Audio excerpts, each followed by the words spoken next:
What's up, guys, and welcome to episode 25 of Skins in the Game. Tough loss to the Giants this week, but first, how you doing, Dad? I'm doing all right. And yes, it was yet another tough loss, but I've learned to live through the week without being so depressed, so I have evolved. Fair enough. How was your week? My week wasn't too bad. But yeah, so you wanted me to go at the top of the show. We are going to switch this Skins in the Game. We were doing it on Tuesdays. Now, obviously, we're doing it today, Wednesday, but we're going to continue to do it on Wednesdays. It gives me an extra day to rewatch the game, break anything down, try to understand what went on more in whatever particular play, blah, blah, blah. So, yes, we are going to start on 7 o'clock on Wednesdays from now on. So, thank you for people that have joined us. Anthony Johnson already commented, what's good? How's it going, Anthony? All right. Hey, Anthony. So apparently not the Redskins, but we'll get to that. Yeah, the Redskins unfortunately are not good. We lose to the 0-5 Giants, 20-19.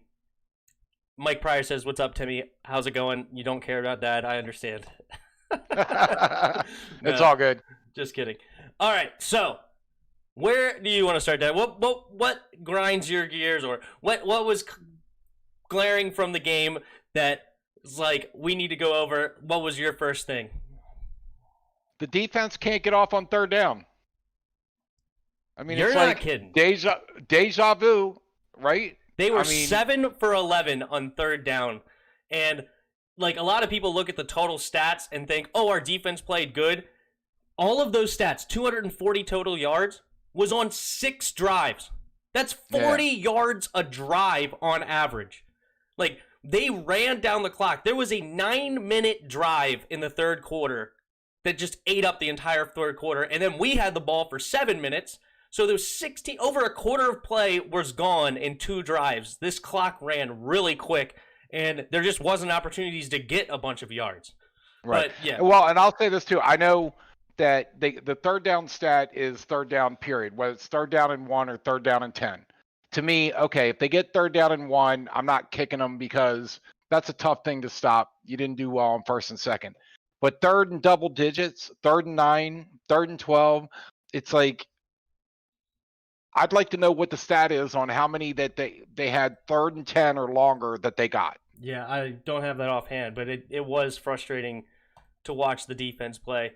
And you know, our offense didn't have great stats, but our offense actually looked a little bit better than our defense yesterday, and it doesn't show that because, just as I said, the game went fast because the clock was moving quite a bit.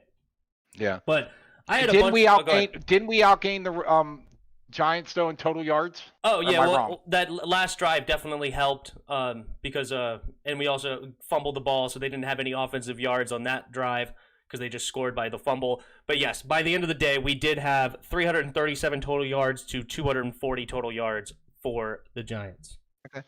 That's something to put our hat on or lay our hat on. Yeah, I guess if you want to. Yeah, we can do that. No. I'm taking what they're giving me because they're not giving me much. That's a fact. Well, so I just wanted to go over a few, we don't have to go in detail, but I just had a list of plays that I thought were like interesting moments and put them in chronological order of when they happened. So on the first drive, there was an illegal motion play. Do you remember this, where we had Logan Thomas in the backfield and then Kyle Allen goes to act like he's going to go under center and then he runs out of it to let the direct snap go to Logan Thomas? Did you understand why that was illegal motion at the time of the play? I didn't see more than one person in motion. Right. And I thought you were allowed to have more, as long as it was only one. No, I did not get that. Okay, so I looked it up because I didn't understand it either. And when I went back and watched the film, I'm kind of the same way. There was nobody else moving. Kyle Allen was never going towards the line of scrimmage. He was always going away from the line of scrimmage. He was in motion at the time of the snap, so I was kind of confused. It was like, you see jet sweeps all the time. You see people in motion all the time. So why was that particular play an illegal motion? And the reason is a person in the backfield, so behind the offensive line, can be in motion as long as they're not going towards the line of scrimmage. But receivers, if they're outside, they have to set for a full second. Yeah. And since Kyle Allen screamed outside the tackle box and he was out as a receiver, he was required to set for a full second prior to the snap. And that was not the case because he continued to move when the snap was called. So that was the difference. So as soon as he got outside the tackle box, he was a receiver and he had to set. Exactly. And since he never got set, that was the reason there was an illegal motion called on the play. So the snap. Well, I understand it. I don't like it anymore, or any better, but I understand it. Right. So the snap should have basically come faster. Is basically what happened. Is that the snap didn't come quick enough because if he even it was the idea is that he was supposed to get out of there, but if they called the snap like when he was at the tight end spot, then that would have been fine. But since the snap didn't come fast enough, he was outside prior to the thing. So that's basically what happened on that one. Okay. Then I did not realize that. That's a good point. I didn't realize you had to be inside the line in motion. You can't be motioning even vertically outside. So that's good to know. I did not know that. Yep. So that was what I found out there.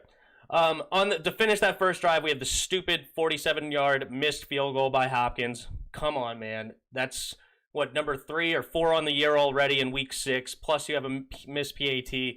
Ron Rivera said that he is not looking for competition in the kicking room at this time. Frustrating. Why not? Exactly. I have no clue. And refresh my memory. Did Hopkins used to be this bad? I thought he was he's been around. Jay Gruden 3 years? wouldn't kick long field goals with him. We knew he had a powerful leg because when he came in, he could kick it out of the end zone. That's why we hired him, because we wanted somebody to kick it out. All of our old kickers couldn't kick it out of the end zone, so we were excited for a guy that could kick it out of the end zone. But whenever we had a chance at a 55-yard field goal, Jay Gruden would go for it, or Jay Gruden would punt it. And we were always like, why is he... We have a dude with the leg. Go for the 55-yard field goal. Well, we're starting to find out now. Of course, we have the missed... field goal in overtime against Cincinnati. We've had other misses. He wasn't extremely accurate last year. He's not been the most accurate kicker since we've had him, but Jay Gruden almost kind of shielded him in the past where he wouldn't ship him out there for long field goals. A lot of his field goals were all within the 40 basically, or 45, because Jay Gruden wouldn't send him out there. So we're kind of finding out why. There was a play on the first Giants drive. Do you remember this one? Devontae Freeman made Jimmy Moreland and DeShazer Everett look silly. He put them both on skates. Jimmy Moreland comes out on a corner blitz, and he got frozen time. He literally hit the ground and then just fell over. It was embarrassing. It was like he just hit it, and then there was no trying to reach back for him or nothing. He just went and just fell over.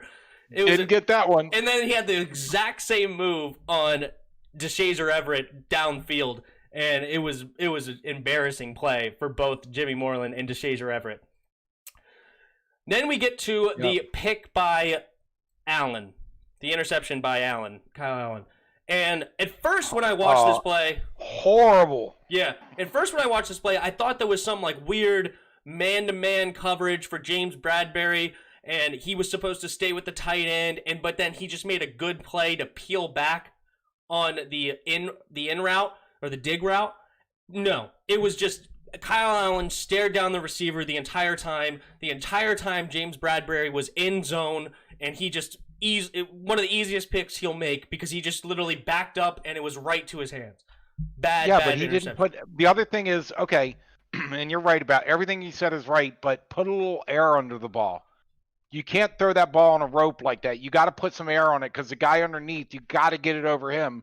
And he didn't. He threw it on the rope. I think he thought that the James Bradbury was going to stick with the tight end and move out of the way and let Terry come from behind him. I think that's what he saw and what he thought he was going, what was going to happen. But he couldn't have been more wrong. It was an easy interception for James Bradbury. Yeah, if that's what he was thinking, he needs to stop thinking. Yeah, he needs to not do that anymore. It's dangerous for all of us. That's right. The first Giants TD, Moreau got beat by who was it? Crap. I don't have it written down. It wasn't Sterling Shepard, it was the other one. Crap. Name to be determined. Maybe you can can tell me. I can't think of his name off the top of my head. The young receiver.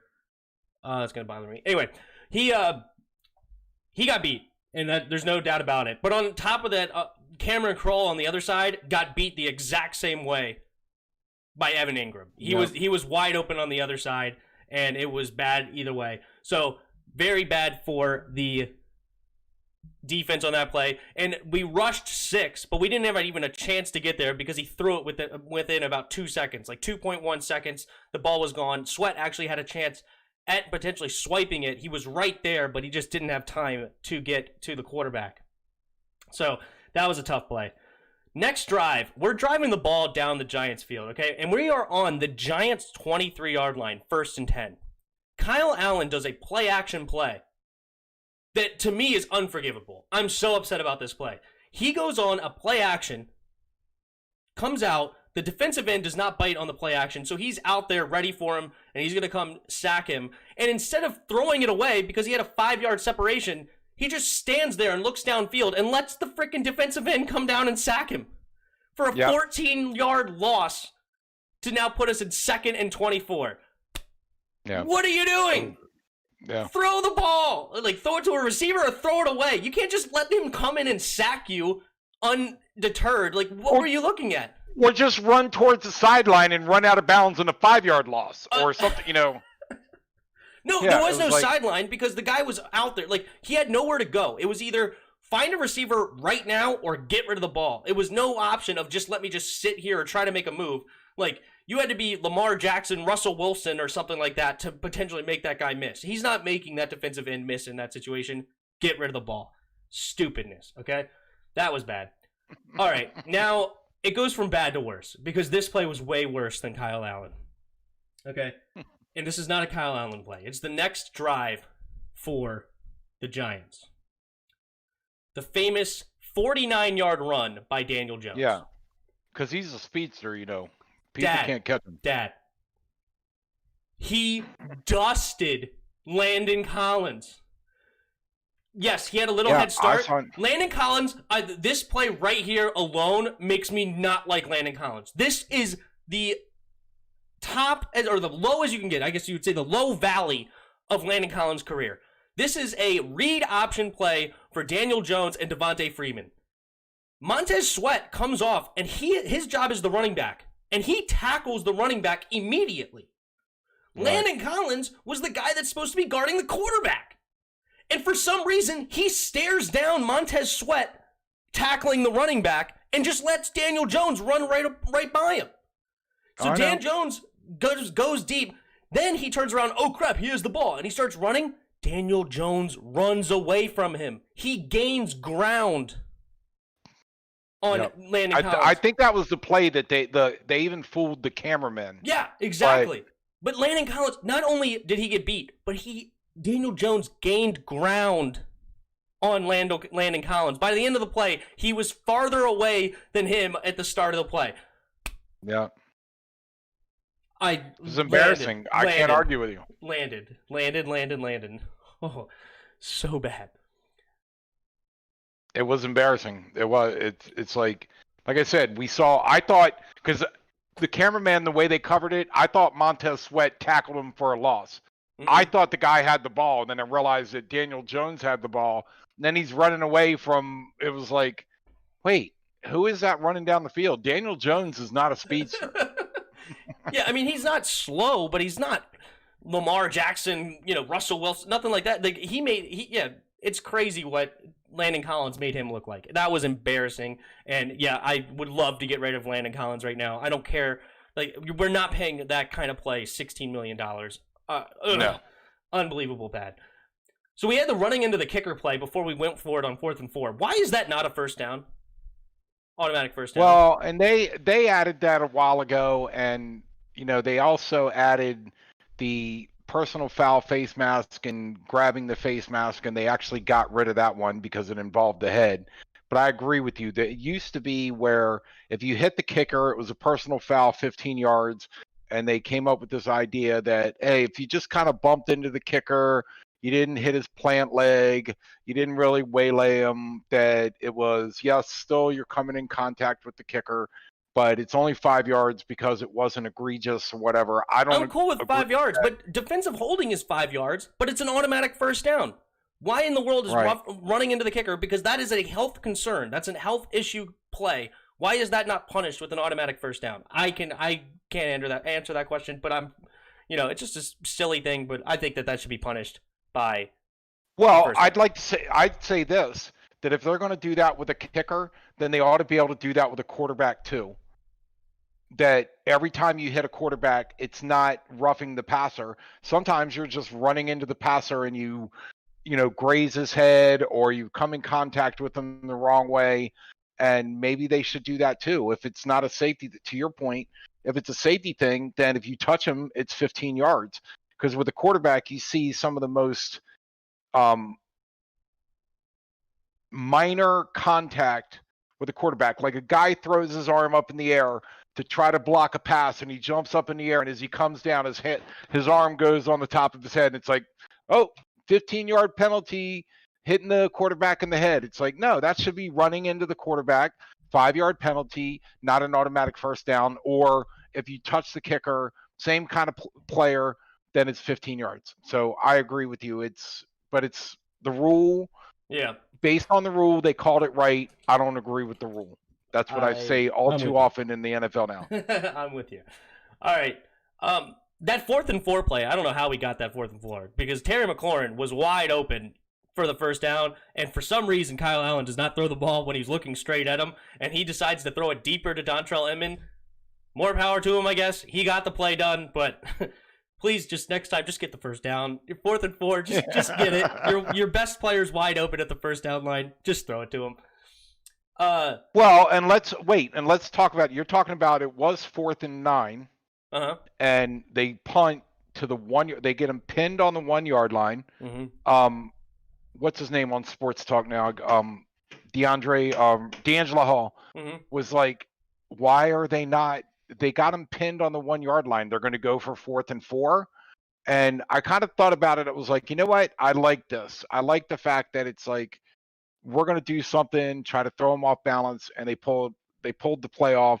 It's one of those where you're either a genius or you're an idiot, and Rivera was a genius for calling that. But everybody that was watching the game with me, it was like, you've got them pinned at the 1 yard line, and you're going to go for 4th and 4. I said the same thing. I mean, I was confused too. Like, you have them in a perfect spot. Why not just pin them back? But you know what?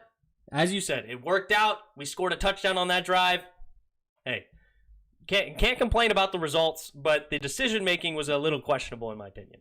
Well, and it's two ways to look at it. Whenever you do these things, there's two ways to look at it. One is you want to show your offense you have confidence in them, but two, it's also if you decline the penalty, then you're telling your defense, hey, you got them on the 1 yard line. I have confidence that they're not going to get anywhere. So that indicates to your defense, the way you've been playing today, I don't have confidence that you're going to be able to hold them there. So I'm going to try 4th and 4. So you can take it either way, if you know what I'm saying. Yep, for sure. Beautiful touchdown fade route to Logan Thomas on that touchdown. It was perfectly thrown. Couldn't get any better. Something that Kirk Cousins, who were all the quarterbacks, they tried to do the fade and couldn't pull it off. And Kyle Allen threw it right at the post. Remember, they were always talking about stop throwing the fade. You can't do it. With Josh Doxson? Yeah. No, it was a beautiful throw. That's what Kyle Allen does, man. He makes you freaking face palm throughout the day, and then he'll throw a couple passes, and you're like, oh, okay. All right. Maybe we got something here. Yeah, you have a little something here. Maybe. I don't know. And then we all come back down to earth. First drive of the second half, I'm surprised they didn't go for it on 4th and 2.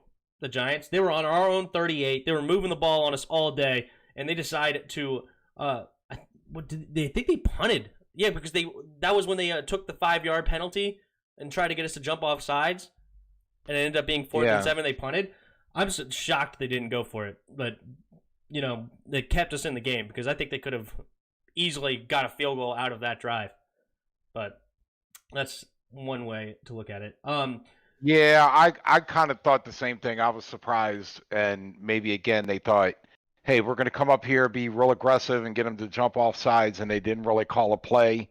And then instead of, I think they still had a timeout left. They could have called a timeout and then thought about it, but apparently they were like, we're in the lead, right? They were in the lead at that point. Yeah, I think so. I don't remember. 13-10, I guess. But Yeah, who knows what these coaches think sometimes because, Right. I don't know. But I agree with you. It was like, wow, they didn't go for it. I was shocked. For sure. Then we go 3-and-out. Allen missed a wide open Terry. And then the Giants proceed to go on a 9-minute drive that I already talked about, I think. But it was capped off by an interception by Kendall Fuller. I don't know what the refs were looking at. That was clearly out of bounds. No, I disagree with that. I disagree. If they'd have called it look, Tim, if they'd have called it incomplete, it would not have been reversed. But the angles that I saw, you could not say definitively that the point of his elbow didn't hit. I know the outside of his elbow. Have you gotten glasses yet? Have you gotten glasses yet, Dad? I'm telling you. I said it was at clearly the time, out of bounds. We got a gift on that one.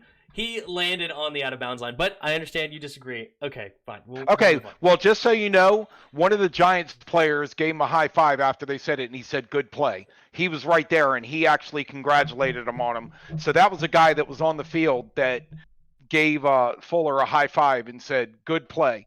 Like he knew. So you could say you're definitively 100% that it was out of bounds. I would disagree with that because look, your elbow is pointy. If your elbow comes down, this side of my arm is this far over. If this point of my elbow hits the ground and then the outside of my arm goes out of bounds, that's a clean play. That's all I'm saying. And you had a guy on the Giants that congratulated it for him. So maybe you need to get glasses and watch it again. I've watched it many times. It was clearly out of bounds. The commentators were saying it was out of bounds. Everybody was saying it was out of bounds. I don't know why it was not out of bounds. But it's fine. We got the ball back. We do a 7-yard drive. Negative Nelly. We got a 7-minute drive. Ends in a field goal. There should have been a PI on that one, I think. Right? Remember that play? Kyle Allen throws it to the left for Isaiah Wright. I thought he got there early because we got called for like the same situation the drive before. That's exactly what I was going to say. We got exactly the same call. He was playing the ball, but he got to the receiver early, and they called it against us, and they didn't call it. It was almost the identical play. I knew as soon as I saw the notes you had taken, it was like, yep. We were saying the same thing. It's like, why is that not a pass interference? He got there early. He's playing the ball, but you can't go through the receiver to get to the ball. Mm-hmm. And same thing, and they call against the WFT.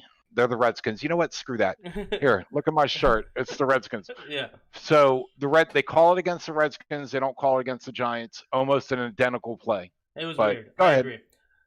We get the ball back, and we're moving the ball a little bit, but this is where we have Kyle Allen gets his second turnover, and he's getting sacked, and he tries to do this weird thing with the ball where he's like, I guess he's trying to throw it away or something, and it ends up just falling right out of his hands. And how lucky was that Tay Crowder to kick the ball, and it just skips a couple times, and it bounces right into his hands, full sprint. Unbelievable. Yeah. Goes right into the end zone. No, he didn't fall. He didn't have to dive on the ball. Nothing like that. He just catches it full sprint, and it's able to run to the end zone. Very unfortunate. Here's the question. Because I believe that if an offensive lineman or somebody on the offense kicked the ball like that forward, it would be a dead ball because you can't advance the ball on a fumble, right? So why is it that a defender can kick the ball forward? Because it's a loose ball. You can't throw it forward. If it just comes out of your hand, but if it's a loose ball, it could bounce anywhere off of you. No, but what I'm saying is if you're an offensive guy and the ball is on the ground, the ball is loose, and you hit the ball forward in any way, shape, or form, if you reach out and hit the ball forward, the ball's dead. It doesn't get advanced. So if you're describing a play where they do it on purpose. I don't know if he did it. I think he was just fumbling it, and it happened to hit off his leg, or at least that's what it looked like, and maybe that's what the refs called. Maybe if the defender literally kicked it like a field goal kicker down the field towards the end zone, they would be like, yeah, that's no good. You can't do that. But that's what that was really more of my question, but more so than what happened in the game. But if a defender purposely kicks the ball or hits the ball forward and then picks it up, is it still a live ball? Because if an offensive guy does that, you can't advance the ball on a fumble. It's going to come back to where You know what I'm saying? So I don't know what the rule is there. If a defender can do that, and you're right, it may not have been a purposeful kick, but sure as hell looked pretty convenient that he kicked the ball. It was and perfect. You couldn't draw it up any better in his mind. So unfortunate. Oh, by the way, Mike Pryor agrees with me. Haha, it was incomplete to me, but still celebrate. Kendall was impressive. So. Okay, well then, yet there's 2 people on this podcast tonight that are wrong. 2-1, we win. We got it, Mike. We got it. All right, well, and for Allen's credit, when he turns the ball over, he comes back and he answers. Yeah. Right? To his credit. And he came down and he threw a nice pass to Cam Sims for a nice touchdown. It was an out and up. Cam Sims sold it great. Good throw. Hit him in the back of the end zone.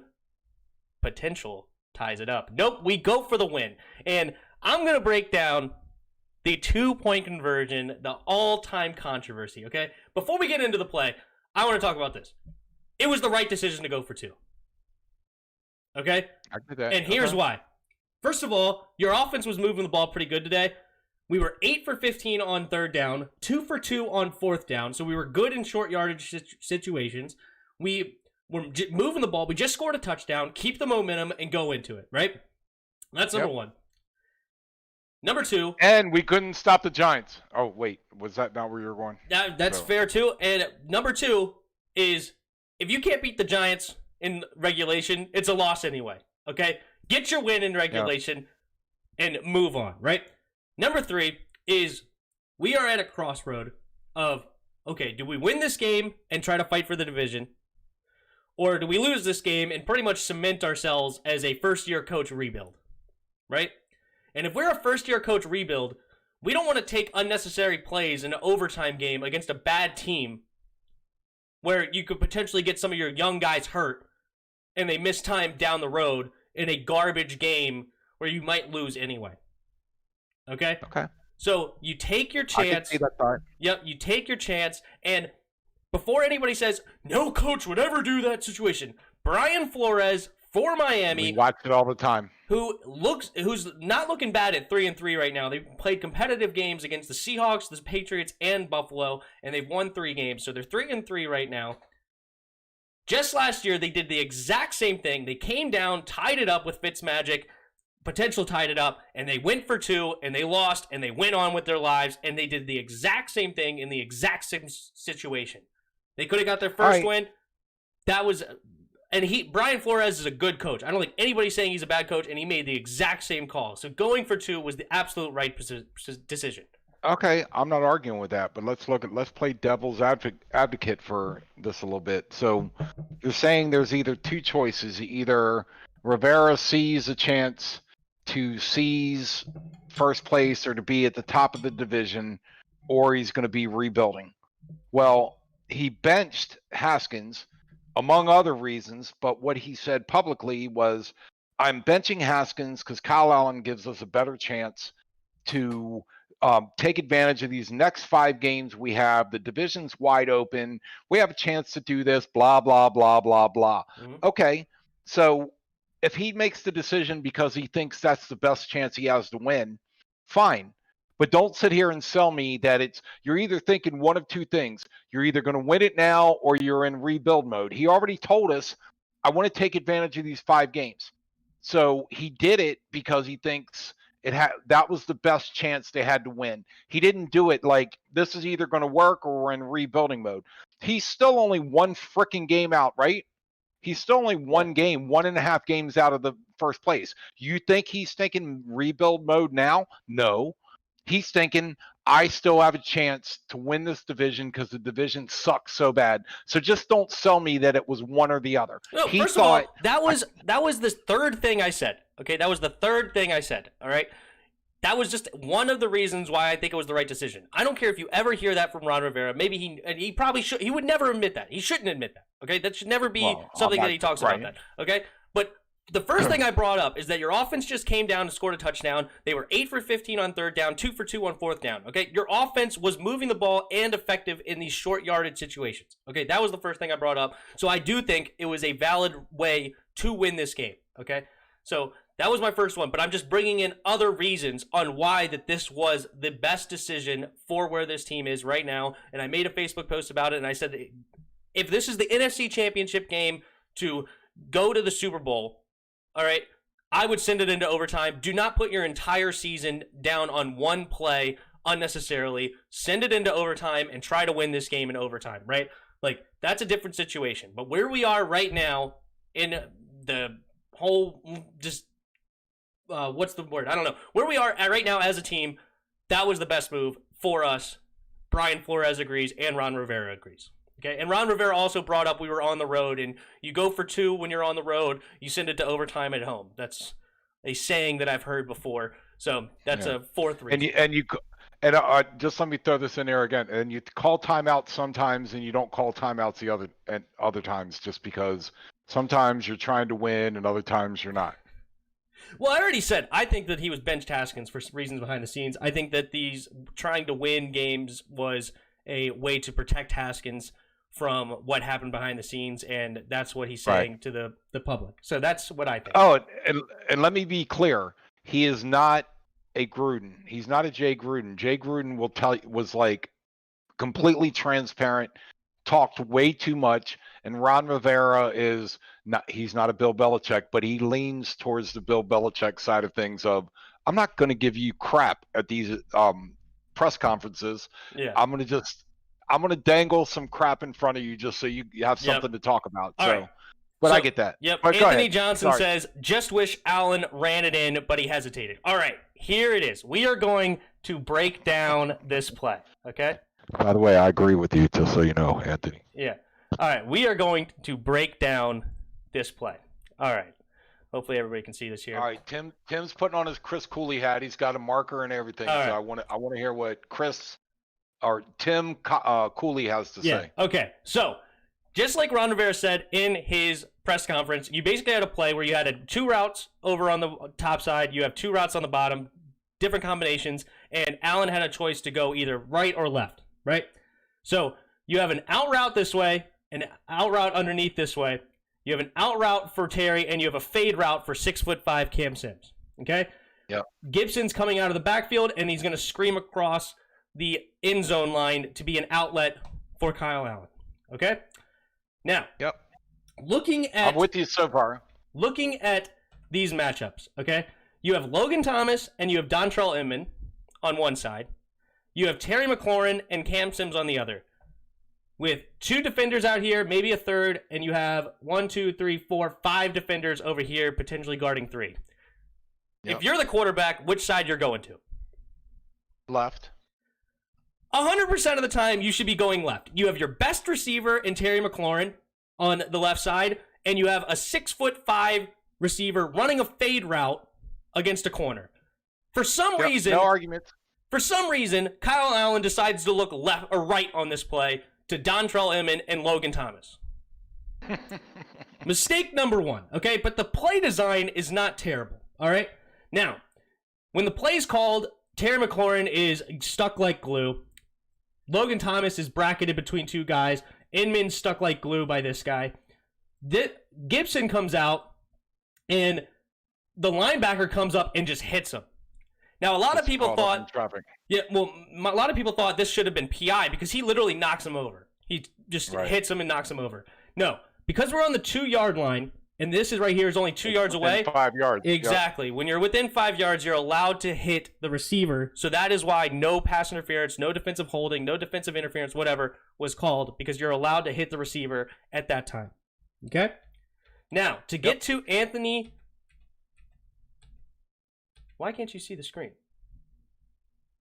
What? I could see the screen. You just did something now and it messed it up, but no, I could see the screen up until this point. Crap. Why it can't wasn't they moving. See it?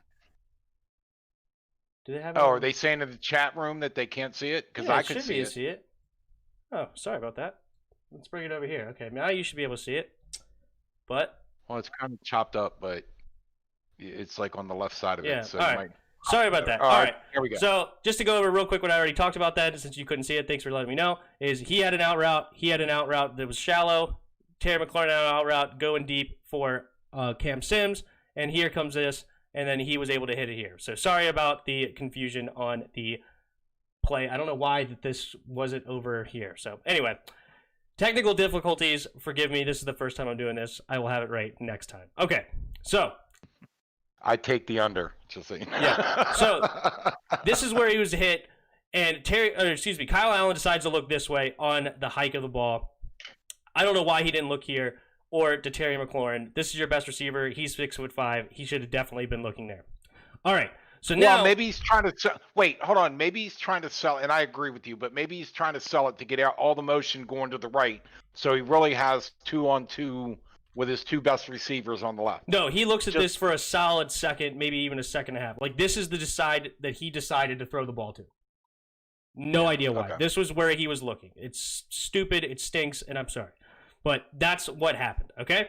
So, now, after hike, he looks this way, right? And this guy ends up staying in the coverage. He's just on him like glue on the out route. He's on him over here. And these guys are all covered easily over here. He gets knocked over. Okay. Then Kyle Allen starts to break to the sideline. So this is where people say that he should have ran the ball out, like trying to get to the pylon. All right. I have another image here. So here we go.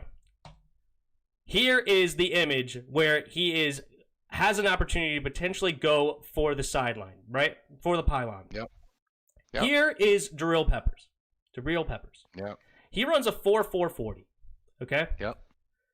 How triangles work, and he's basically on the same yard line as the quarterback at this time, right? So he's basically already even with him right now. Jabril Peppers is a lot faster than him, and he has a shorter distance to the pylon. There is 0.0 chance that Kyle Allen beats Jabril Peppers to the end zone. Now, okay, maybe he would be able to get to the end zone and maybe spin or juke towards the inside, right? Maybe that's something he could do. Here comes Lawrence or Leonard, I can't tell who that is, but a defensive lineman here and a linebacker. So when Jabril Peppers comes out and forces him back inside, here comes a big 200 or maybe 300 pounder ready to smack you when you come inside. Okay? There is no opportunity for Kyle Allen, who's not all that fast. He's got a little wheels on him, but he's not this fast, to beat all three of these guys to this point. Agree or disagree? No, I'm going based on what he ended up doing, and I would have rather seen him break out and without a hesitation break out on a dead sprint to the pylon, and then hope that the guy you were just Peppers overplays it, thinks I got him beat to the pylon, and at the last second he takes a step, he does a cutback and cuts behind him and gets in. He had a lot better chance of doing that than what he ended up doing, because he didn't have any options other than that. Yep. All right. So the only two options he had to score this play is if he decided that he's going to give the big 6'5" Cam Sims an opportunity on a jump ball.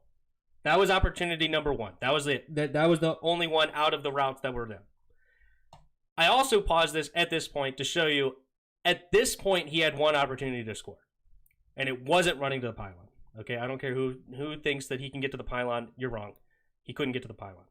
I didn't say he could get to the pylon, just so you know. Okay, well, he wasn't beating these three guys in this area. He would have got crushed. Probably at the 2-yard line or 3-yard line. He wouldn't even have got close.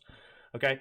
The only opportunity is right here. After Terry runs his out, he spins and breaks back in, and you can see that he has the defender on his outside shoulder, like on his back basically, is if he sees this right here, he could potentially float it over top Peppers into this wide open area. Yeah, wide open center of the end zone.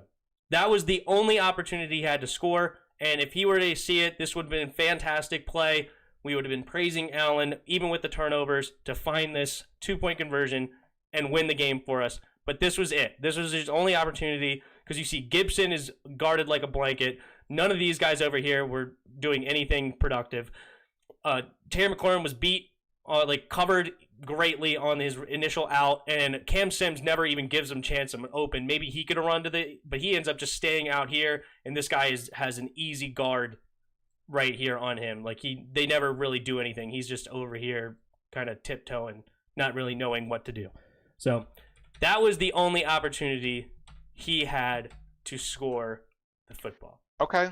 Well, you laid it out very convincingly. However, I still say the line of scrimmage is at the 2-yard line. Wait, don't take the screen away. Oh, sorry. Okay. We can go back. Hold on.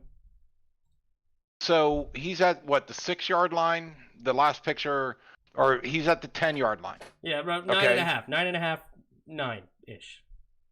Okay, he's at the 9-yard line. You're talking about Terry McLaurin's got the guy on his hip or whatever on his outside, and he's working back. If he right now goes on a dead sprint to the pylon, he's going to suck a bunch of defenders that way, and he's got 5 yards to decide, I'm still going to throw it to Terry McLaurin going the other way.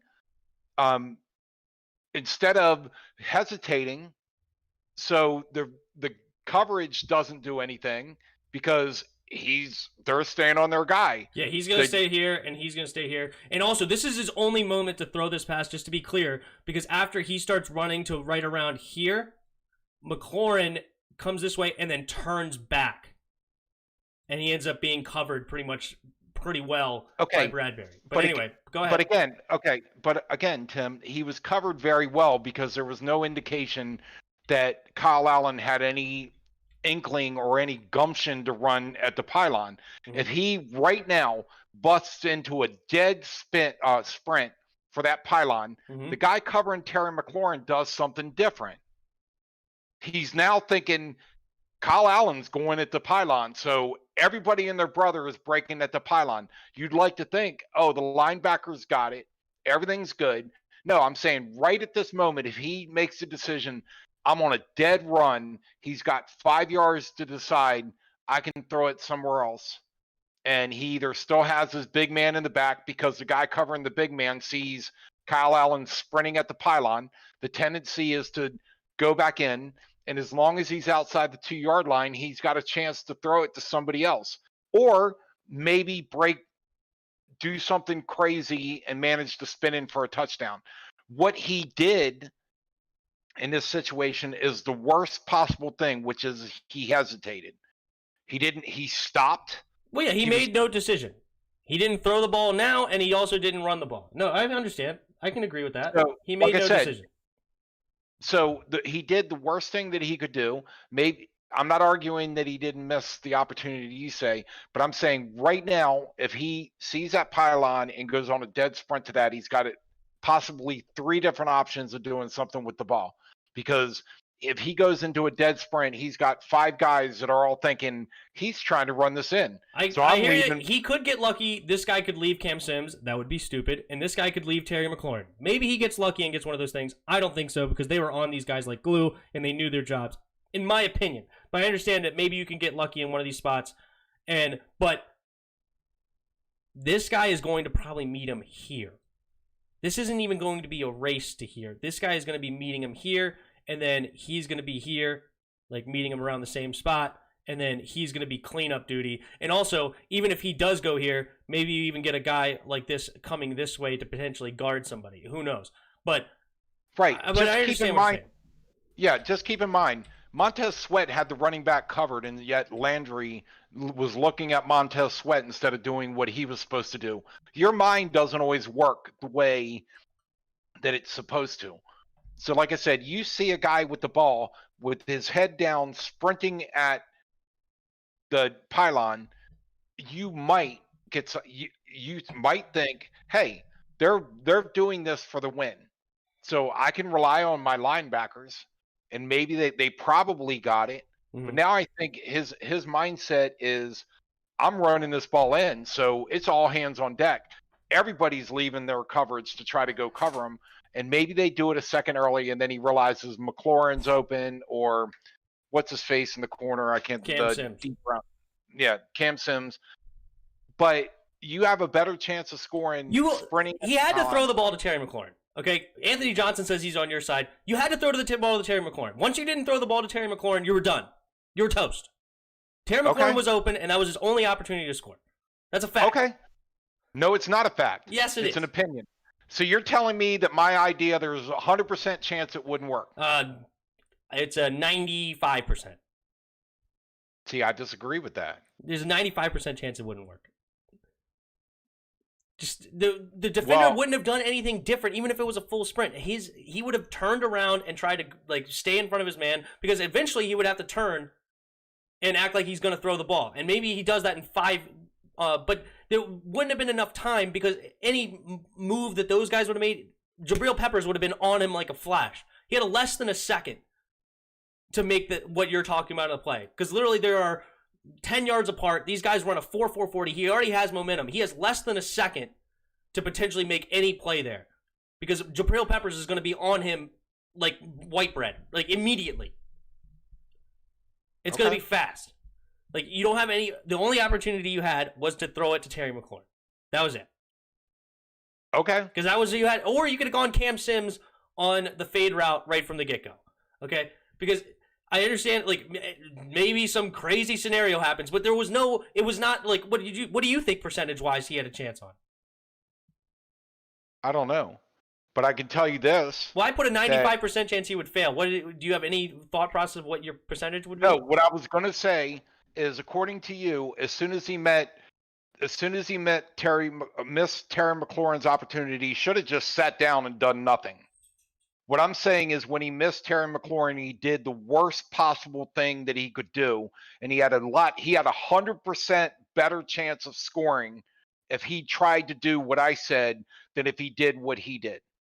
After he missed Terry McLaurin, because to you, when he missed Terry McLaurin, the play was done. He might as well have just sat on the field and given the ball up, because there was zero chance. Well, running wouldn't have done anything. That would have done nothing different than what he did. But maybe he could have thrown it up to Cam Sims or thrown it up to receiver that would have given it a better chance. But running the ball wouldn't have changed nothing. He would have had to throw it at some point. I know that. So he didn't throw it. So you're right. He did the worst possible thing, because he didn't give it anybody a chance. So that's, I guess, if you're going to do it in that narrow circumstance, then yes, he did the worst thing possible. But nobody else was open after that Terry McLaurin. Okay. You know what, Tim? You're right. I have no opinion. You're right. Yeah, you can have your opinion. I just think you're wrong. No, I know. Well, but I'm telling you that if he'd have done what I said, run a little bit wide, held the ball up, and potentially made the defense think, he had a chance to score. What he did, he had no chance to score. You can put whatever percentage you wanted on it, but he had a better chance at trying to score by sprinting to the pylon than he did hesitating and throwing the ball to where nobody was. 100% better chance to score there than he did with what he did. Okay. Because he had a 0% chance to score. Because he didn't throw it. But because he hesitated, he actually had an opportunity to throw it. But he didn't throw it. But, like, if he would have gone and ran like you said and didn't throw it, then we're in the same position. But yeah, I agree that he had to get rid of the football one way or the other, but that's a different conversation, whether he should have sprinted or not sprinted. What he did was stop. If he would have set up and thrown it to McLaurin, he had an easy chance of scoring there. But I'm saying if he sprinted, then if he would have thrown the ball, then yes, he gives himself a better chance no matter what. But because he didn't throw it, that's irrelevant to whether he should have ran or not ran, because if he would have ran and not thrown it, then he had no chance. If he stopped and not thrown it, then he had no chance. But you're saying if he would have thrown it, the only opportunity that he had a legitimate chance of making a completion was there to Terry McLaurin. Outside of that, he would have been a 50-50 ball at best, and probably less because everybody was covered, than if he would have thrown it to anybody else at any time in that play. Okay, well, first of all, you said he had a very short window to hit Terry McLaurin. I'm going to let you have the last word, and then we're going to move on. So whatever you say here is going to be the last word. No, go ahead. Let's move on. No, I'm giving you the last word. I just want to let you know. No, because you changed what you said. You said that he had a very short window to throw it to Terry McLaurin, and he missed it. Mm-hmm. So by the time he took a few steps to the left and set up the pass, that opportunity to throw it to Terry McLaurin was gone. Mm-hmm. So that's what I'm saying is, if he had not hesitated and sprinted, made it like he was dashing to the pylon and made the defense think quickly, then maybe he had a shot at hitting Terry McLaurin or Sims or somebody because somebody did something wrong. But the moment he missed his opportunity to hit McLaurin, and then he hesitated and he sat there and ended up throwing it to where nobody was in the end zone, that the worst thing he could have done in that position is not done anything and just sat back there and just thrown the ball to nobody. So, but okay. I agree with the last point you said. I definitely agree with the last point you said. If you don't throw the ball, you give yourself 0.0% chance of making a play. So, he threw the ball. He threw the ball. It landed. Nobody was there. Oh, well, okay. So technically, he did throw the ball, but he didn't throw it to anybody. He just threw it the air. So yeah, he didn't give anybody a chance. So I agree with that last part. Okay, we're moving on. We spent a lot of time on that. That was fun. Good debate. We have a Skip and Shannon comment comparing us to Skip Bayless and Shannon Sharp. So, but all right. Wait. I want to know which one of us is Shannon.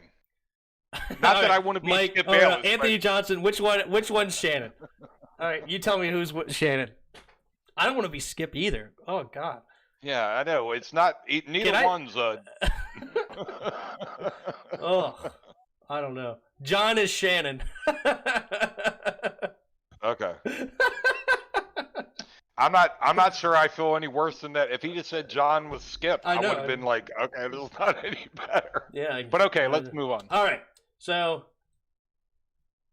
the last thing I want to say on this game, which is really weird to me, is Ryan Kerrigan, who had a sack on the day, only played 7 snaps. I didn't even realize that. That's interesting. Why in the world is Ryan Anderson on the field at all if you only have Ryan Kerrigan playing 7 snaps? Ryan Kerrigan should get all of Ryan Anderson's snaps. Ryan Anderson should be at 0 before Ryan Kerrigan has 7. Ryan Kerrigan needs to be on the field at minimum 20 times. Well, refresh my memory, because I know that Kerrigan is Chase Young's backup. So where does Ryan Anderson fit into that? He's on the other side, right?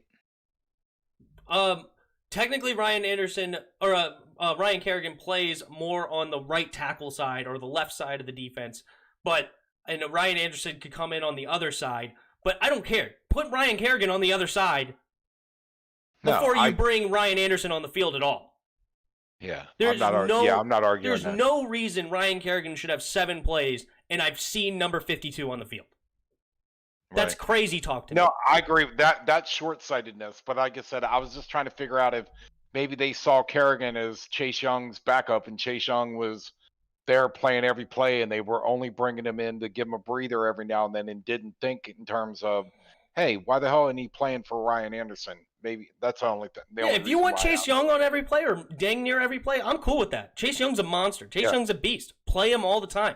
And you want Montez Sweat majority on the other side, majority of the time? I'm all for it. Sounds great. I like Montez and I like Chase Young. But if one of them needs a spell, then you bring Ryan Kerrigan onto the field. And maybe you need to switch up when they get their spells. Okay? Maybe don't bring both Chase Young and Montez Sweat off the field at the same time. Play Montez for 2 plays in a row, then bring Ryan Kerrigan on to be that. Yep. And then after 1 play, and then you bring Montez Sweat back on, you let Montez and Chase Young have another play together, and then you bring Chase Young off, and you put Ryan Kerrigan on. Ryan Kerrigan should be on the field way more than 7 players. More than 7 plays and way more than Ryan Anderson. I don't want to see number 52 if I'm only seeing Ryan Kerrigan 7 times. Okay, that's crazy to me. But that was a weird situation. All right. Well, we're way behind schedule thanks to me, but let's get back on track. All right, I'm just going to do this quick recap because I know people were talking about the division. I know Chris said the crazy thing about this division, if we win our next 2 games, we will be in the lead. We will lead the division. Really, we need to beat the Cowboys, which I believe we will, and we will get our revenge against the Giants 2 weeks from now. All right, so on that note, let's just quick recap. Obviously, the Giants moved to 1-5. They beat us. Eagles lose a close one to the Ravens, 30-28, where they also failed a 2-point conversion, and it was a read option. They blew my 4-way. Did I tell you that? They blew my 4-way in my they ran a read option play where Miles Sanders and Carson Wentz get tackled at the exact same time. Literally, the defensive end tackles the running back, and a linebacker tackles Carson Wentz. They don't even get the handoff away. They're both like holding the ball because they literally just are collapsed on and tackled at the exact same time. Crazy looking play. And yeah, they didn't even have a chance for the read option. Very sad for the Eagles, but not sad for us. It's awesome. It's good news. And the Cowboys are just a mess, okay? We're going to get into the Cowboys because we're playing them next week. But I put a bunch of stuff, but you know what? I'm going to save it for when we talk about our next matchup against the Cowboys. We also have another NFC East matchup this week coming up. Eagles are on the Giants on Thursday night. And I'll take this opportunity. I will not be going live after tomorrow night's game. I have to go away for work for 2 days, so I will not be going live. I may conjure up something for going live on Friday to replace Thursday, but I will not be at my desk on Thursday night. So, sorry to the people that like me to go over. And yet somehow we'll all survive. But good luck with your travels. Alrighty, so let's get into this Dallas game. So a couple Dallas roster notes I like to go through. This is no more Dak Prescott. They have Andy Dalton, and he's an experienced QB that struggled last game. Okay, he threw two interceptions. Put it mildly. Yeah, he threw 2 interceptions, and it could have been 4. Okay, and actually one of them should not have been an interception. The defender clearly tackled the, I think it was either Gallup or CeeDee Lamb. I think it was CeeDee Lamb, actually. CeeDee Lamb completely got hit, knocked off the field like 15 yards downfield, and the defender ends up just coming up and catching it after he tackled the receiver. Yep. Should have been easily PI call. But besides that, he should have thrown 2 other ones. One of them he threw up, and the linebacker was by himself, and he had a gift from God, and he somehow just bobbles it and completely drops it. It was a terrible, terrible play by the linebacker. Which is why they're not a receiver, because they have stone hands. It's bad. It was a bad play. But he could have thrown more. All right. He also had some drop passes. It was a very unfortunate day for Andy Dalton all around. He made mistakes, and then when he didn't make mistakes, he tried to make good throws. The receivers then compiled on to make mistakes. Okay? So, all right, continuing with the roster. We all know what Zeke is, but right now he has 5 fumbles lost on the season. That's an insane number in 6 weeks. He had 2 fumbles lost last week, and that's 5 on the season. So, what is he? I'm sorry, but what is he thinking? You know, I played boys club football where the coach always told us, don't carry. One of our assistant coaches said, don't carry the football like it's a loaf of bread. You put it in, you tuck it in tight. Don't worry about squishing it. You get it in tight. And the first fumble, he's got the ball out there with one hand doing the. It's like, dude, tuck it in and. Well, he just catches it, and it was a kind of a weird play where he gets tackled as soon as he catches it. And he wasn't even running a route. It was more of just a safety valve for Andy Dalton. He was actually blocking the dude, and he turns around, and he ends up getting the ball, and he turns around. But he didn't protect it enough. I agree. Right. The announcer said he took 2 steps. Yep. And kept the ball out in a hand. Like, it's like, no, tuck that thing in. Tuck it in. They should make him spend this week carrying a football everywhere he goes. Yep. That's another thing they used to do. And then everybody that walks around, they have to try to hit it out of his hands. Like in the hallway. Yeah. Punch it out. Right. And you cannot fumble that ball. Hey, I take $90 million over what? 5 years. 5 years. Sorry. Yeah, $15 million. I take that to fumble a couple times during the game. I can handle that. Yeah. Well, hey, I just wrote here, he's still a beast, so we can't let him get loose, but he does have some fumble issues. They also have a backup running back, Tony Pollard, and he's pretty good as well. He's actually from Memphis, just like Antonio Gibson is. So he's got some talent as well. Now, they have a lot of weapons at the receiver position, okay? Amari Cooper, CeeDee Lamb, and Michael Gallup can all do serious damage against you. Again, as I said, they had some drops for Andy Dalton last week, which is why Dallas is such a mess right now, because even their good players are not making plays that they should be making, but they're good. So we got to make sure that we're covering these dudes, because they all can destroy you if you let them. They also have a nice young tight end in I think his name's Dalton Schultz. No, I can't remember his first name, but Schultz.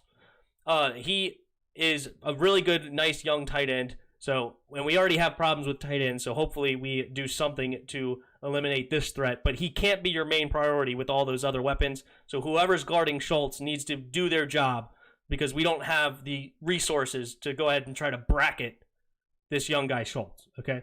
Right. What we need to do is destroy this offensive line that's decimated right now. Exactly. That was my next point. So you're right on track. Sorry, You're good. I'm sorry. No, you're absolutely right. They are really hurting right now. Brandon Knight, Tyron Smith, Zach Martin are all banged up. Zach Martin is questionable for the game, but if he doesn't play, this offensive line that was once a great offensive line, top 5, maybe even top 2 in the league, is now looking nothing spectacular.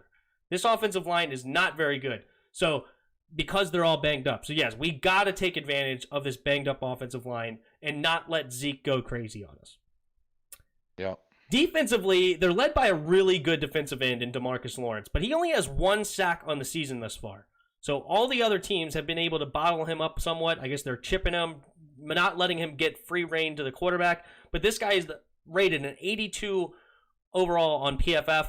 He's not a bad player whatsoever. But I just went ahead and looked at all the PFF scores for Dallas because of how bad they are. And let me just read off these scores. It's not pretty. But first, I will say Sean Lee, Awuzie, and Tristan Hill, all decent players for the Cowboys. They're all hurt for the Cowboys and not playing them currently. But even the players that you think should be decent are not decent. Dontari Poe, 55 score on the PFF. Neville Gallimore, 38. Tyrone Crawford, 43.3. Those guys are all on their defensive line, all garbage playing right now. Jalen Smith, a guy that they just paid a big contract to, is only right now rated a 55. Leighton Vander Esch was hurt for the majority of the season. He only came back last week. He's a 49.4. Alden Smith, who is actually having a decent year. He's a 73.4. He's a guy that used to play for San Francisco and had off-the-field issues and ended up going away for the game for like 4 or 5 years, and he's come back, and he's looked decent in his return. Jordan Lewis, another linebacker for him, 48.5. No, sorry, I think he's the corner. He's the corner for him. 48.5. Darian Thompson, they're one of their safeties, 31.9 PFF. I've never seen it that low. Like, that's 31.9. That's insanely low. Xavier Woods at 64.6, and Trayvon Diggs, their rookie, at 44.8. Only one other player besides DeMarcus Lawrence is over 70 on this defense at PFF. This is just abysmal. And we, as somebody said in here, our offense needs to show up this week. This needs to be a week that our offense is put back on track. Okay? We cannot have a ditch. But this leads me to my 5 things we need to know to beat the Cowboys. 5 things we need to do to beat the Cowboys. Here we go. Number 1, get turnovers. Okay? This team has turned over the ball 15 times in 5 games. They are averaging 3 turnovers a game. That is how they're averaging, nearly giving up 40 points a game, or whatever, 38, 37 points a game. Yes, their defense has played bad. Yes, their defense is not good. But how they get 40 points a game is you keep giving your defense bad situations to play against. An already bad defense is made worse by these horrible turnovers. We need to continue that train and get turnovers, and hopefully Dalton does what he did last week and gives us some free ones. Right, but I also heard that Daniel Jones is a turnover machine, and we got 1. So we need to pick that up. Oh, 100%. This is bad. Number 2, I say make Dalton beat you. Do not let Zeke get his first 100-yard game against us. Okay? Don't let Zeke wake up against our defense. Because if you all of a sudden let Dalton get a run game where he could just hand it off to Tony Pollard and Zeke Elliott, this game could get out of whack real quick. Make Dalton be the one to throw it around and beat us. Okay? I would be very upset if I see Zeke have like 125 yards and we end up losing this game with 2 touchdowns. Okay? Do not let Zeke beat us. Let Dalton beat us. Defensively, bend, don't break. This team will make mistakes. This team is mistake prone, as the saying goes. This team will make easy turnovers for you, make opportunities for you to beat them. I don't want to see CeeDee Lamb 2 catches, 120 yards, and 2 touchdowns. Okay? Don't let them just break us off over the top. And this is going to be so scary because Troy Apke, DeShazier Everett, whoever the safeties are back there, they're just so bad. And please, Jack Del Rio, let your safeties just play as far back as possible and tell them they have one job. Do not let people behind them, and let Dallas drive it down the field. If they drive it down the field on us without making mistakes, tip your hat and move on, okay? CeeDee Lamb could kill you. Amari Cooper can kill you. These guys can kill you deep downfield. Please don't let it happen, okay? Because they will make mistakes for us. All right? Number 4. This needs to be the week that we run the football and Gibson and J.D. McKissic combined for 150 yards rushing. All right? Let's get Gibson his first career 100-yard game, because right now our run game has been non-existent. We need some run game finally. I've said this multiple weeks now in a row. This has to be it. This defensive line is terrible. The linebacker play has not been good. Their safeties are garbage. This has to be a week that we get 150 yards rushing combined in any way, shape, or form. Because if we only end up with another 60, 70-yard rushing day, I may legitimately pull my hair out. Okay, this is just so stupid. Shouldn't take you long. All right. Not a whole lot of hair to work with. God. But... Okay. And now, lastly, I did not even bother coming up with another way to beat the Cowboys. They're such a mess. My number 5 is just freaking win. Find a way to freaking win this game, okay? We're lost 5 in a row. We've looked like crap. Just find a way to beat this stupid Cowboys team that always finds a way to lose. All right? So what about the receiver we picked up? Freaking do it. So I actually didn't have a chance. I didn't see the receiver. I think somebody mentioned him earlier. Was this? Yeah, I think it was Buffalo. From Buffalo, I want to say, but I could be wrong. Somebody mentioned it earlier, I think. Yeah, it was. Let me see if I can find it. Somebody in the comments also say who we picked up. I'll be looking in the comments as well. Yeah, I'm sorry, I can't remember it. I'm going to say like Brooks, or it's not Forster. Brooks. How do you feel about Forster? The Forster pickup? Is it Forster? That might be. That could be. I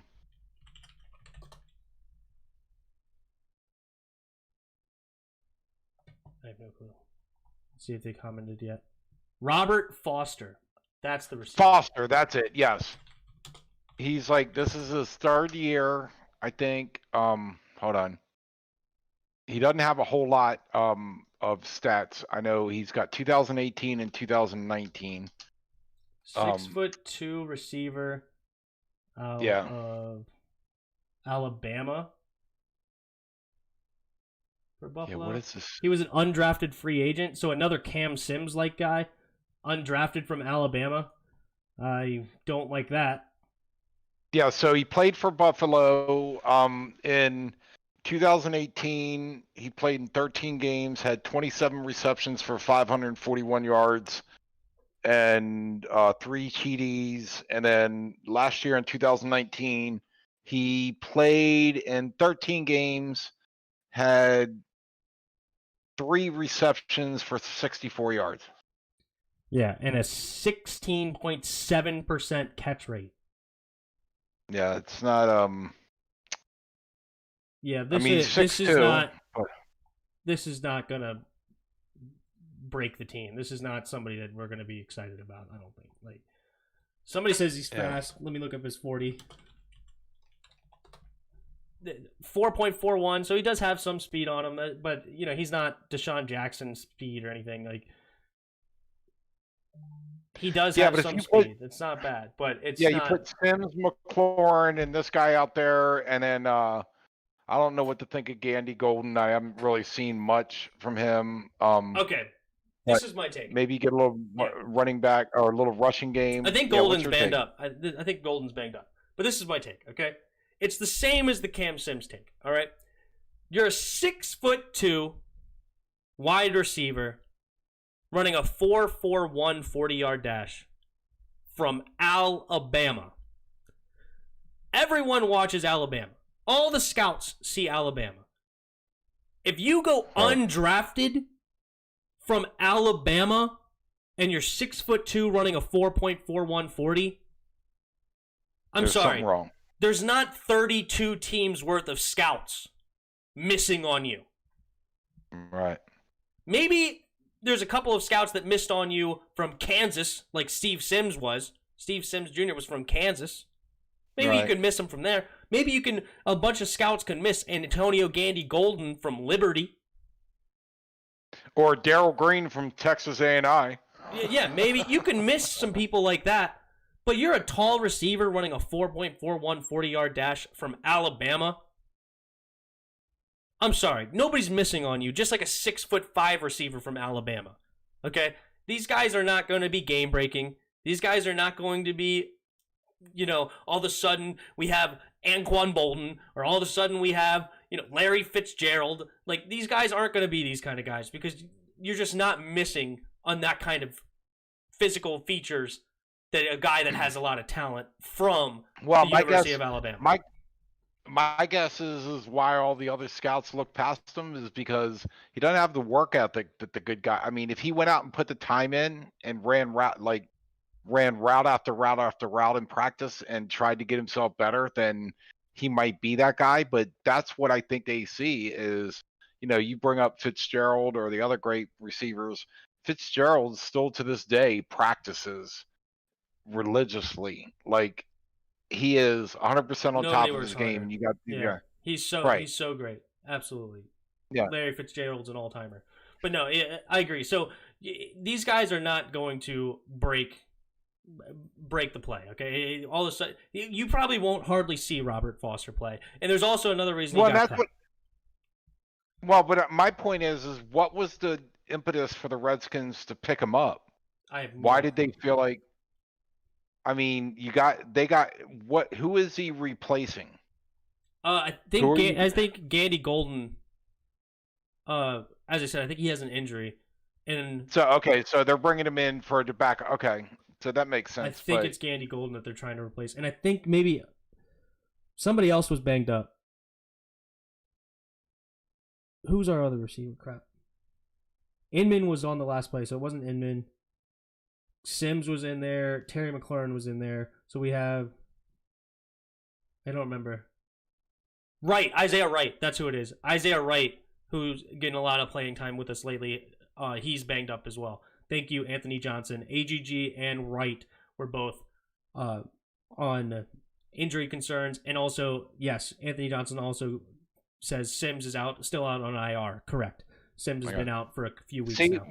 We got people that listen to us that know what the hell they're talking about. I love it. We got good information coming in. Thank you to everybody. All right. So, yep. All right. So, do you want to get out of here? I can hang out with the commenters. Yeah, I want to predict. We have to have a score prediction. We haven't done that. Oh yeah. So, what's your prediction? You get to go first this time. What's your prediction?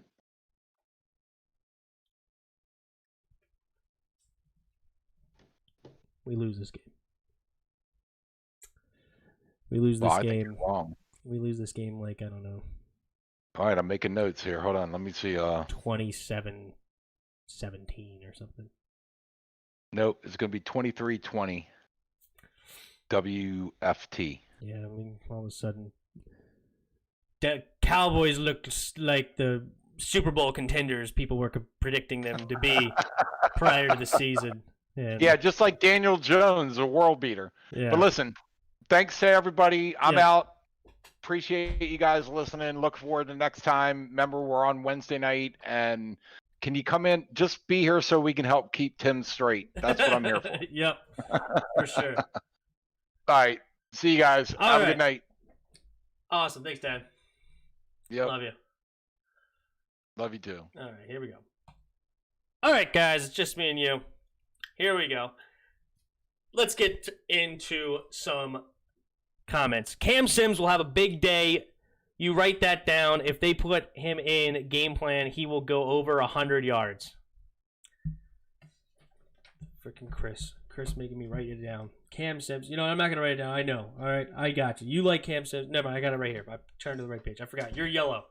Got you in yellow. All right. We got Sims will go over 100 yards.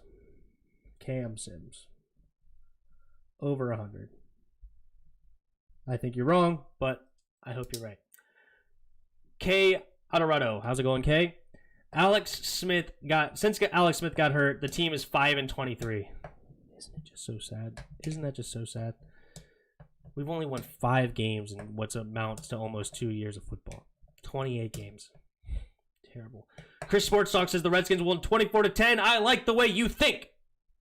Continue your optimism over on the channel. Anthony Johnson, Alex Smith was never good in the first place. I completely disagree.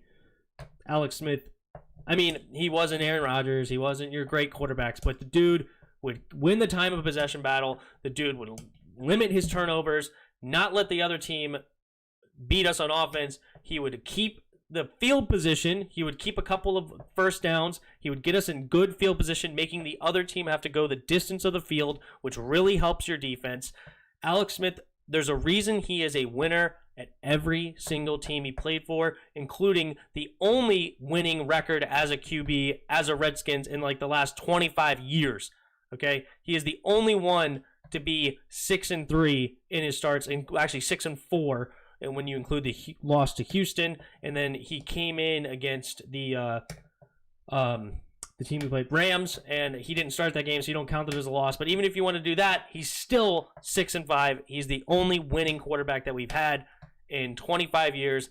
And yes, he's not going to throw 350 yards or 400 yards with 5 touchdowns. Nope. He wins you games by not losing them, essentially, but also winning the time of possession and winning the field position battle. That is why Alex Smith is actually a good quarterback, but I don't know if he's healthy to play right now, so who knows. Chris says, give Kyle Allen the half. If he isn't doing great, then you insert Alex Smith. I don't know. I don't know how much better Alex Smith is going to look, but who knows. Alex Smith has been good. Alex Smith was not good when he was in against the Rams. Okay, he looked out of sorts, inaccurate, not good decisions. I know the offense wasn't good, and I know it was pouring down rain, but at the same time, he didn't do himself any favors either. But hey, if Alex Smith is healthy, I don't mind him playing, but I just don't think he has it in his leg anymore. But who knows? Mike Pryor disagrees. He says no, play Allen play Allen the whole game. Hell, look good against such a bad defense. He'll look good against a bad defense. I hope so. Redskins win 23-16 for Mike Pryor. I like it. I like your predictions better than mine, as usual. I didn't mean as Haskins bad, but people act like he was our savior in 2018. Okay, I mean, as I said, if you want to compare him against Pat Mahomes, Aaron Rodgers, Russell Wilson, Lamar Jackson, you could compare him against the greats. Yes, he's not that great. But if you consider a good quarterback, somebody who wins you football games and doesn't lose you football games, Alex Smith is your man. He will win football games because he allows your team in good positions to win games, okay? And he does have a good, he can throw the deep ball, okay? He doesn't have the biggest arm in the world, but he threw a nice pass to Paul Richardson against Green Bay for over 50 yards, okay? He can throw it downfield, and in 2017, the year before we got him, he was the most accurate down-the-field passer in the NFL at the time, and he was top 3 in air yards where the ball actually traveled on average. So the guy can throw the ball. The guy's good, and he's a good leader. The guys rally around him. The guys like him, and they want to play for Alex Smith. He's a good quarterback, okay? Let's see here. Mike Pryor. Well, he was a solid QB, solid, which is rare for this team. That's exactly my point. No, if Kyle's making costly plays, you take him out. You do not leave him in there the whole game with making mistakes. You give him the half. If he's playing, well, we'll stick with him. If not, you bench him. I could go either way. I'm not going to be, running to FedEx Field with pitchforks. Why did you bench Kyle Allen? If you bench him, you bench him. Who cares? At this point, right? but Haskins was worse than Josh Johnson. Who doesn't love Josh Johnson? Comes in, he beats the Jaguars, almost beats the Titans. You replace the god-awful butt fumble. Man, I love Josh Johnson. He made my day when I was at that game against the Giants. We were getting crushed 40-0. I was at that game when Josh Johnson, number 8, instead of number... Yeah, I think he was number 8, right? Instead of number 6, because I think Josh Johnson was number 8. Yeah, instead of number 6 running on the field, number 8 was running on the field. And we were like, yes, thank God. Oh, so bad. I hated that the team made me root for the stupid butt fumble. Let's see here. The game planning for Kyle, if Alex comes in, that'll throw the defense off. You got some weird maybe in there. Man, who knows? I'm not mad about what you're saying. Mike Pryor, man, I wish we had Tua. Someone exciting like that would bring passion back to DC. Hey, Tua just wasn't healthy and we needed a quarterback, all right? And you know what? I hope that Tua does really well. I'm surprised that they benched Ryan Fitzpatrick. Fitzpatrick wasn't playing really badly. They were, as I said, they were in games against some tough opponents, and they won the other games. But what that means to me is Tua's ready. Tua's showing in practice, you gotta play me. You know, and Fitzpatrick, you know, he does amazing thing. I love his passion. I love how hard he works. I love how, like, gritty he is. He will fight for every yard. He will do everything he tries to do to win. And I appreciate that with Ryan Fitzpatrick. But, man, if Tua's ready, Tua could be the next, who knows, you know, list great player next to his name. He could be the next one. And if he's ready and he's showing you in practice, I'm for it. And it should be exciting. Let's see what the young man can do. Chris, Sportslocks, don't worry. Trey Lance will be here soon. Just be patient. Yep. Let's go, Trey. I'm with you. I don't hate... somebody said on the radio, win never for Trevor. My motto is lose today for Trey. That's what I'm saying. Lose today for Trey. All right.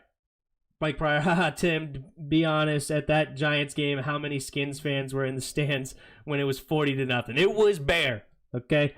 There was not a lot of people in those stands, and Giants weren't good that year either, so there wasn't a lot of Giants fans either. It was probably 40% full, maybe 35%, a lot of open seats, but I was at that game, and when I go to a game, I don't leave early, and I watched the game till the end, and man, me and my buddy Tim, another guy named Tim, I'm not talking in third person, we were at that game, and we were freaking rooting, get rid of the butt fumble. And when me and him saw number 8 coming, I was like, it's number 8, it's number 8, it's number 8. And you would have thought we just won the Super Bowl. We were so excited. We were jumping. Our whole section was laughing at us. You know, we were the laughing stock. We were just so excited because the entire game we were rooting for number 8. And then Josh Johnson comes in and he's slinging the ball around. He scores 2 touchdowns, 2 2-point conversions. We're like, yeah, Josh Johnson. You know, every time he scored, we were screaming our heads off. I had a Giants fan there with me, my buddy Zach, and he was just laughing at us. We were characters that day. It was the best day we could have had when you lose 40-16. You know, it was funny, it was fun, and it's sad that we lost that game, but you know, we had a good time. Let's see. I don't hate him. I just think solid, but some people overreacted on him and liked him. I'm thinking you're talking about Alex Smith. That's fair. Yeah, if you compared him to one of the greats, then that's not good.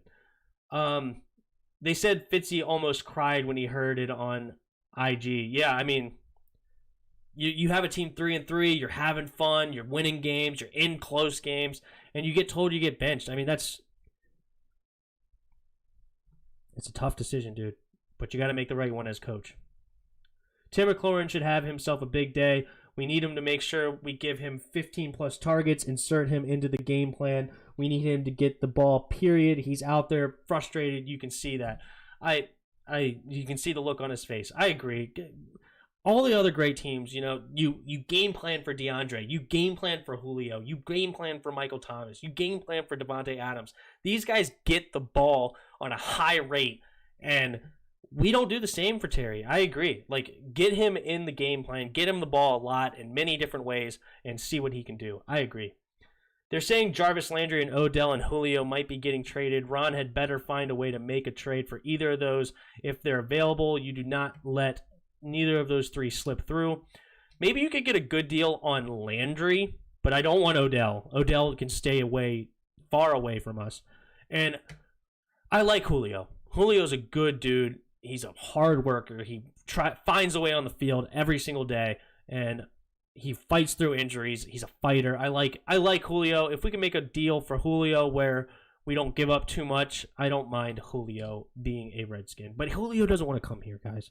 Julio is going to want to leave a bad team to go to a good team. He's going to veto a trade to the Redskins immediately. You know, he would love to go maybe to a Seahawks team or a Pittsburgh team or somebody that can compete. Maybe a Green Bay. He probably wouldn't hate going to Green Bay. They need a receiver as well, so he's not coming to us. And none of them are. Jarvis Landry doesn't want to come here. Odell's not going to want to come here. They don't want to come here and play with Kyle Allen and this Redskins team. They're not coming here. Yeah, if we don't get him the ball more, he might leave. Terry, maybe, who knows? Your hands, no. Oh, slip through your hands. I got you. K. Auditoro K. Since 2011, Alex Smith has won 81 games and lost 38. Alex Smith haters are dumb as rocks. He wins games, dude. He wins everywhere he goes. He doesn't win in the playoffs, but he wins in regular season, and he does what needs to do to win. I do like Alex, don't get me wrong, and yeah, I think Dolphins shouldn't have benched Ryan Fitzpatrick yet. I mean, if you have it's like Justin Herbert and Tyrod Taylor. If your young future is ready, get him in there, man. Get him going. Get him started. See what happens. And if Tua is healthy, Tua is ready, get him in there. He has a bye week to prepare for the Rams. He has more time to prepare for this game, and you announced it early, so he knows he's the starter. It's as good as time as any, and it's just really sad for Fitzpatrick more than anything. Mike Pryor, bro, you guys are acting like we can just buy anyone we want. Look what happened when we made a run at Amari Cooper. No one wants to come here. That's kind of what I said. It's funny. Chris's Sports Talk. They'll want to play with Trey Lance. We don't have Trey yet. There's no guarantee we'll get Trey. Okay? But we're not getting any of those guys. It's sad, I know. It's fun to dream, though. It's fun to dream. Nobody is hating on him. We're just talking about now how he is going to help. How is he going to help now? There's people that hate on him. I'm not saying you're hating on him, Anthony, but there definitely is people that hate on Alex Smith. There's no doubt about it. But I agree right now. I don't know how much of a winner he will be right now because I don't know what his health is. So if Alex Smith is healthy, I agree. He gives us the best chance to win games, but I don't know if he's healthy. Tua is built like a little girl. He won't last in the NFL. That's the knock. Injury concerns, man. That is the knock for Tua. But the dude's got talent. Okay, I'm questioning your football IQ.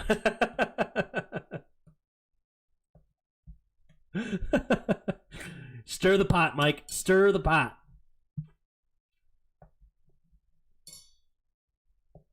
Stir the pot there, Mike.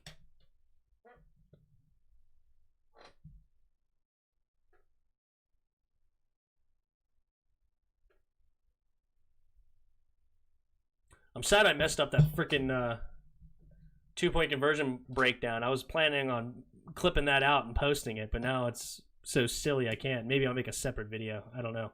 But, you know, while we have the commenters, what do you guys think about the breakdown? Did you like that kind of format? Did you want to see more of that kind of stuff? I enjoy doing that kind of stuff, so if you guys like it, I could definitely implement it more. And I liked that we backed it up a day, the show, so I could look more into these plays. But, maybe we could do like a film breakdown Friday. Who knows? Like if you guys would tell me like, you know, certain plays that you want broken down, why you think certain things happened, why they weren't good. Just let me know what you guys think. Mike does not know what a winner is. A loser mentality ruined your mind. Mike Pryor, yeah, it was awesome. Def do it more. Thanks. Okay, cool. Yeah, maybe when I do my recap for the Redskins right afterwards, I know a lot of you join me. After the show, I usually upload the entire thing. Go on that and post a comment of whatever play. Like, give me, approximately, third quarter, 3rd and 10, maybe describe the play a little bit, whatever. Give me something where I know how to find it. And then I could be able to go into the film on the Game Pass, NFL Game Pass, watch the coaches film, and I can get it ready and broken down for the Wednesday show. But yeah, so when I post the recap, like the immediate recap after the game, go on that and post the comment there. And also, as we're talking, you could probably tell me some things and I can write them down to go look at. I'm not going to do, like 7, 8, 9 plays, but, I can do 2 or 3 of the really important ones or really controversial ones that people are questioning that we can look into.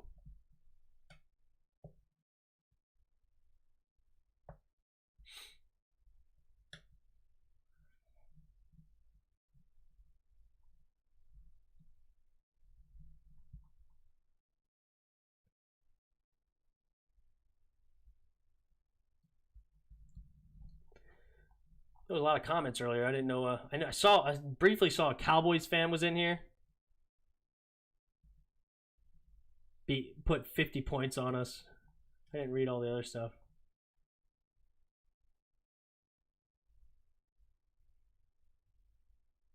Alex Smith was the best thing to happen to a crappy Redskins franchise. And what do you guys do? Give him an infection.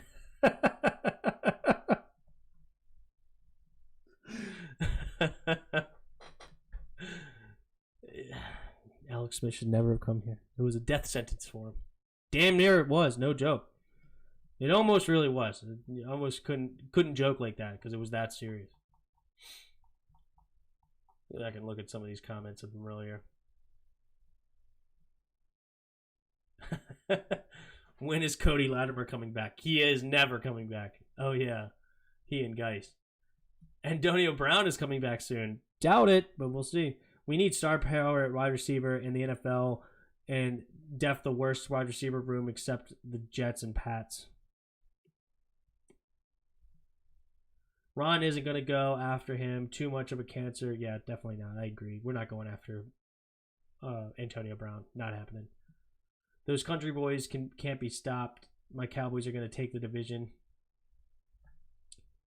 Jeff Gordon. Is he the real Jeff Gordon? Oh, I'm assuming you didn't watch Monday night. Am I recommended the first game for a new QB? How do you feel about the Tua starting over Fitz? I've talked about that. Wasn't the QB's fault. You have absolutely no defense, and your offensive line is like a subway turnstile. Let's see. Go back down. What's recent? How is the franchise crappy? We have 3 Super Bowls and even more world championships. Well, it's bad ownership recently. You said it right before I could say it.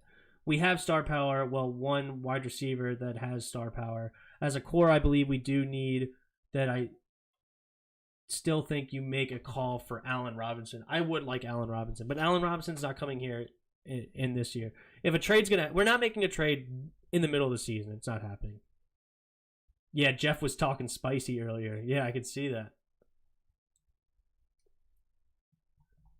Yeah, I ain't your bro, he says. How do you feel about Tua starting over Fields? Oh, Mitchell Wasmus was here. He couldn't have stuck around, I guess, probably. Jeff, I hope you see you in a couple weeks to tell me either I was wrong or I told you so. Mike Pryor, you son a gun. My aunt Ulysses could score 50 points on your Skins. Just my pickings. What in the world is he talking about? Are we going to see you Sunday after the game to prove us wrong? Awesomeness S'mores. Landon Collins sucks. Landon Collins did suck. And I'm upset with him. That play was unforgivable. Make Daniel Jones look like Kyler Murray, Mike Vick, and Lamar Jackson combined. It's stupid. We are first in the division for a reason.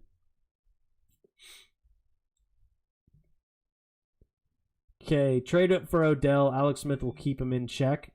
No thanks. We ain't getting no Odell. Not happening. Not happening.